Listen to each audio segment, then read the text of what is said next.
गत 16 तारिख दिन नुआपड़ा जिला अंतर्गत कुमना ब्लॉक साहजेट सेवाश्रम छात्रावास रे जड़े ओबीसी संप्रदायर अष्टम श्रेणी छात्रंकर मृत्यु होईछि।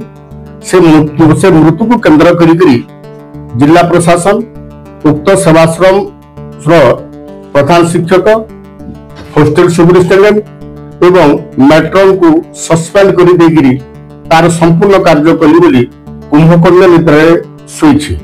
ताको आम तीव्र प्रतिक्रिया करूछु। एठी आदिवासी संघ तार प्रतिक्रिया रखिबा को चाहे जे उक्त सेवाश्रम आश्रम एवं कन्याश्रम रो अध्यक्ष होचंती चेयरमैन होचंती जिलापाल एवं नोडाल ऑफिसर होचंती डीडब्ल्यूओ एवं सुपरविजन ऑफिसर होचंती डब्ल्यूईओ। तो एमाने काहेकि दायी हेबे नाही। छोट कर्मचारी मानकर ऊपर एक्शन लेकिरी निजको जो भास्पट मारुछंती एवं निजर कार्य तोले देलु कार्य संपूर्ण कर देलु भाबुछंती सेतिर आमे प्रतिक्रिया रखुछु।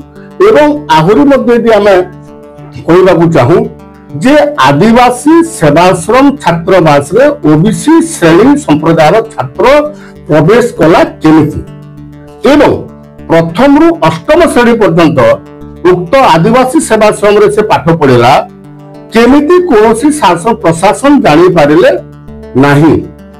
एठु स्पष्ट अनुमान होछि जे 1950 मसिया रु आदिवासी सेवाश्रम कन्याश्रम खोला गलाडी आज पर्यंत तार कोनोसी प्रकार सुबंदोबस्त होई पारु नाही। आज नवरंगपुर जिल्ला रे जन अष्टम श्रेणी छात्री गर्भवती हो गला सरकार चेता पशी ना।